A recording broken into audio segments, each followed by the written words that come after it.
Token द्या. किती आहे तुमचं? 31. 31. ठीक आहे. आता 31st येतोय.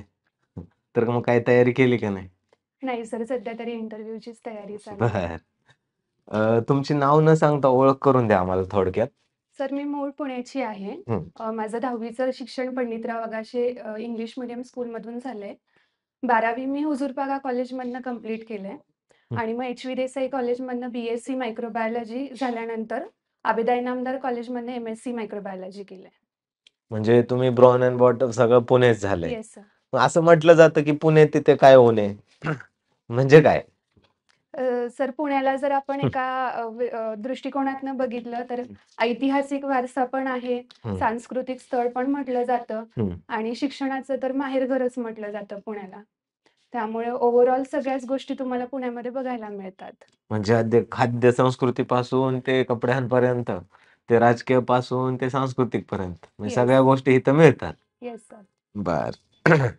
मला तुम्ही सांगा तुमचं ग्रॅज्युएशन कशामध्ये झाले? मायक्रोबायोलॉजी. ओके. तर मग तुमच्या ग्रॅज्युएशनचा आता जे फूड सेफ्टी ऑफिसर आहे किंवा असिस्टंट कमिशनर फूड सेफ्टी आहे, तर त्यामध्ये तुम्ही कसा उपयोग किंवा कसा फायदा करून घ्याल? सर, फूड म्हणजे anything which is safe for consumption आणि जेव्हा आपण कुठलीही फूड प्रोसेसिंग टेक्निक चालू करतो, हं, तर त्याचं पहिलं ॲनालिसिस केलं जातं हं, आणि मायक्रोबायोलॉजिस्टचा रोल खूप इम्पॉर्टंट असतो. कारण की त्याच्यामध्ये पॅथोजन्स आहेत का किंवा फूड किती सेफ आहे, हं. हे टेस्टिंग करायचं कामच मायक्रोबायोलॉजिस्टचं असतं. ओके. बरं आता मायक्रोबायोलॉजीमध्ये तुमचं झालेलं आहे येस शिक्षण. सर. तर बॅक्टेरिया आहे एखाद्या फूडमध्ये, हं. हे कसं म्हणजे बघूनच आपण कसं सांगू शकतो? सर, ॲक्च्युली मायक्रोबायोलॉजी म्हणजे असे ऑर्गॅनिझम जे आपण मायक्रोस्कोपमध्येच डिटेक्ट करू शकतो. पण तरी पण त्याचं काही हिंट येऊ शकते का आपल्याला? Yes sir. एखाद्या फूडवर आपल्याला स्लायमी ग्रोथ जर दिसत असेल हं, किंवा त्याचा कलर चेंज झालेला दिसत असेल किंवा हं. त्याची कन्सिस्टन्सी चेंज झाली असेल, तर त्याच्यावरून आपण अंदाज लावू शकतो की त्यामध्ये कुठलं पॅथोजेनिक इन्फेक्शन आहे का? बॅक्टेरियल इन्फेक्शन आपण ओळखू शकतो का असं बघता? बघता आपण कन्फर्म सांगू शकत नाही सर, तो बॅक्टेरियल आहे का फंगल आहे.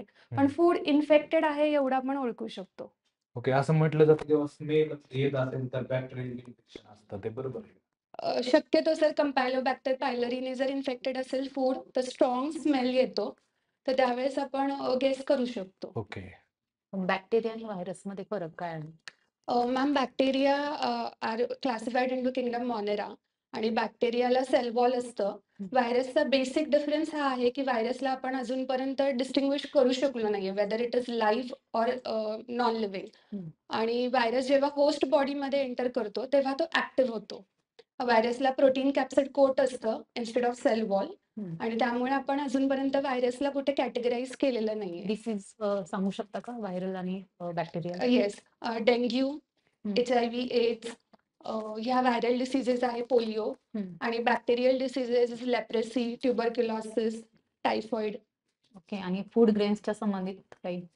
फूड रिलेटेड सर आपल्याला मॅम, आपल्याला कॅन्ड फूडमध्ये क्लॉस्ट्रिडियम टेटॅनी आणि क्लॉस्ट्रिडियम बॉटुलिनम इन्फेक्शन कॉमनली सापडतं.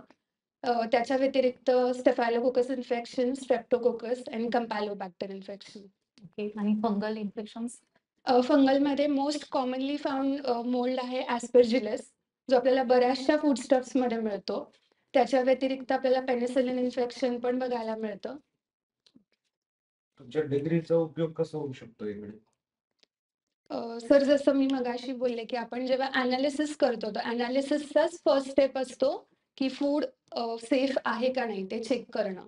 सो मायक्रोबायोलॉजी इथे आणि आता जसं आपण GM फूड्सकडे जातोय किंवा बायोटेक्नॉलॉजीचा वापर करतोय, तर फूडचं आपण न्यूट्रिटिव्ह क्वालिटी कशी वापरू शकतो आणि बरेचसे बॅक्टेरिया अशी पण असतात, which are good for human consumption किंवा ह्युमन ह्याच्यामध्ये आपण त्यांना वापरू शकतो. तर त्या बॅक्टेरियाचा आपण कसा वापर करू शकतो ह्यामध्ये? आपण आता फूड सॅम्पल्स घेतो, त्याचा रिपोर्ट येतो, अनालिसिस रिपोर्ट येस आपल्याला सर. लॅबला पाठवल्यानंतर. मग तो अनालिसिस रिपोर्ट असं तुम्हाला म्हणायचं आहे की बाकीच्या कॅन्डिडेट पेक्षा तुम्ही चांगल्या प्रकारे वाचू शकता किंवा काय त्याच्यात जास्त इनपुट देऊ शकता? Yes sir. As a microbiologist मी नक्कीच माझं एज्युकेशन किंवा माझं नॉलेज तिकडे वापरू शकते. पण ओव्हरऑल ट्रेनिंगमध्ये ह्या गोष्टी शिकवल्याच जातात. So I think it is a part of your training process. परंतु तो जो रिपोर्ट आलेला असतो त्या रिपोर्टचं फूड अनालिस्टने जे मत नोंदवलं त्यावरती कारवाई केली, तेव्हापासून कारवाई केली जाईल की तुमचं मत काय त्यावर कारवाई केली? नाही सर, ती अथॉरिटी फूड अनालिस्टला असते. सो त्यांचं मत जास्त महत्वाचं. फूड अनालिस्टने जो रिपोर्ट दिलाय तोच ग्राह्य धरायचा का? अ, डेझिग्नेटेड ऑफिसरला काही पॉवर आहे सर ऍक्च्युली काही मत नोंदवायची? सर फूड अनालिसिसचा रिपोर्ट पाठवणं आणि तो कलेक्ट करणं हे काम फूड अनालिस्टचं असतं आणि त्या रिपोर्टवरती फायनल डिसिजन देणं हे काम डेझिग्नेटेड ऑफिसरचं म्हणजे असतं. रिपोर्ट मध्ये जर ओपिनियन त्यांनी काही सब स्टँडर्ड दिलं असेल फूड अनालिस्टने तर डीओ डिसिजन घेऊ शकतो का की हे स्टँडर्ड आहे किंवा तो रिपोर्ट बदलू शकतो का? Sir I am not sure, पण मी आय कॅन गेस की DO करू शकतो. आणि जर FBO ला तो रिपोर्ट मान्य नसेल तर काय त्याच्याकडे प्रोव्हिजन FBO अपील करू शकतो परत एकदा कुठे करू शकतो? कन्झ्युमर ते कोर्टमध्ये. कोणत्या लॅब्स मध्ये? कंझ्युमर कोर्टला direct sorry, FBO consumer state commissioner of फूडकडे अपील करू शकतो. रिपोर्ट बद्दल बोलतोय, रिपोर्ट मान्य नाही फूड अनालिसिस तर सर NABL लॅब्स असतात त्याच्याकडे, लॅब रेफरल लॅब काय त्यांच्या. रेफरल लॅब माहिती आहे का तुम्हाला? महाराष्ट्रातली सांगायचं टोटल इंडियामध्ये किती येतात रेफरल लॅब? सर एक्झॅक्टली आता आठवत नाही. महाराष्ट्रातली एखादी माहिती आहे का? No, report sorry, sir. कोणत्या लॅबला पाठवायचे? म्हणजे आपण सॅम्पल कोणत्या लॅबला पाठवायचं? NABL accredited जो लॅब असतो त्यालाच आपण सॅम्पल पाठवतो. ऍक्रिडेटेड म्हणजे काय? त्या लॅबला अथॉरिटी असते from state or central government. NABL आणि NABL ऍक्रिडेशन या दोन्ही मधला फरक काय? सॉरी सर, मी माहिती कलेक्ट करते. आपण जेव्हा सॅम्पल पाठवतो फूड अनालिस्ट कडे तेव्हा कायद्यानुसार किती दिवसात तो रिपोर्ट फूड अनालिस्टने देणं कंपल्सरी आहे? सर 14 days मध्ये तो रिपोर्ट देणं कंपल्सरी. फूड सेफ्टी ऑफिसरचे वर्क सांगू शकता का? हां, food safety officer sample collection करतो. त्यानंतर इन्व्हेस्टिगेशन अथॉरिटी असते. लोकांमध्ये अवेअरनेस स्प्रेड करणं त्यांची रिस्पॉन्सिबिलिटी असते. त्यानंतर फूड जे आहे, फूड प्रोसेसिंग टेक्निक्स ह्या व्यवस्थित कॅरी होत आहेत का त्याच्याबद्दलही इन्स्पेक्शन करण्याची authority food safety. Surveillance sample, formal sample आणि इनफॉर्मल सॅम्पल असं काही नाव वाचलेत का अभ्यास करताना? हे नाही. फक्त सॅम्पलच वाचले, फक्त सॅम्पल. नाही सर, आता सर्व्हिलन्स सॅम्पल काय माहितीये का? नाही, आता रिकॉल होत नाहीये. सॅम्पल्स आपल्याला किती पार्ट मध्ये घ्यावे लागतात? 4 पार्ट्स मध्ये घ्यावे लागतात. तुमचा छंद काय आहे? सर टीचिंग आवडतं मला. टीचिंग आवडतं. Yes. कुठला विषय आवडतो तुम्ही? सायन्स शिकवते सर मी. सायन्स का? बरं. मग तुमचा आता हा जो टीचिंगचा जो पॅशन आहे किंवा तुम्हाला जे आवडतं, तर त्याचा तुम्ही इकडं कसा वापर कराल as a food safety officer म्हणून?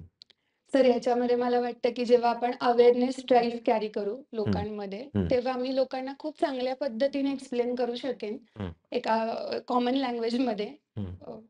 तिकडे वापर होऊ शकतो. काय अवेअर कराल लोकांना तुम्ही? फॉर एक्झाम्पल सर, सध्या आपण फॉर्टिफाईड फूड, लोकांना कळत नाही फॉर्टिफाईड फूड म्हणजे नक्की काय आणि ते कन्झ्युम करणं किती सेफ आहे. काय तर सर्टिफाईड फूड म्हणजे काय? कुठल्याही अन्नामध्ये जेव्हा आपण ॲडिशनल न्यूट्रिएंट्स ऍड करतो त्या अन्नाची क्वालिटी वाढवण्यासाठी त्याला आपण फॉर्टिफाईड. कशामध्ये करू शकतो तुम्ही? फॉर एक्झाम्पल आपण राईसमध्ये करतो व्हिटॅमिन A, त्यानंतर आपण मिल्कला व्हिटॅमिन D ने फॉर्टिफाय करतो. किंवा काही ग्रेन्समध्ये आपण. ऑइलला करू शकतो का? येस सर, ऑइलला करतो आपण. फास्ट फूड आणि जंक फूडमध्ये काय फरक आहे? Sir junk food is anything which is unsafe. हम्म.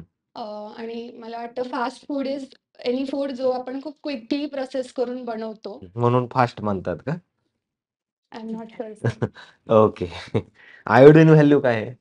आयोडीन व्हॅल्यू ही ऑइल किंवा फॅटमध्ये अनसॅच्युरेशन कंटेंट किती आहे ते मेजर करण्यासाठी वापरतात.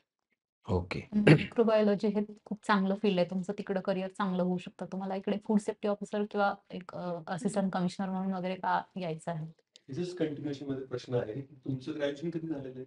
2015. 15. आता we are almost in 2025. Yes. तर या 10 वर्ष झालेली आहेत तुम्हाला. हम्म. तुम्ही या 10 वर्षामध्ये काय केलं? सर या 10 वर्षात मी साईड बाय साईड नेट सेटचं प्रिपरेशन करत होते. 2021 ला मी सेट क्वालिफाईड आहे. हम्म. आणि मी आता 2023ला STI म्हणून निवड झाली आहे माझी. सो मी टीचिंग म्हणून ॲज अ पॅरलल ऑप्शन म्हणून सुद्धा प्रयत्न करत होते. Okay.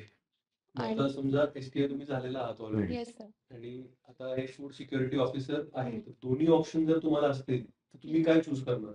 Sir I will go with food safety officer because gazetted post आहे हम्म. आणि काम करण्याचा एरिया खूप वाईड आहे. हम्म.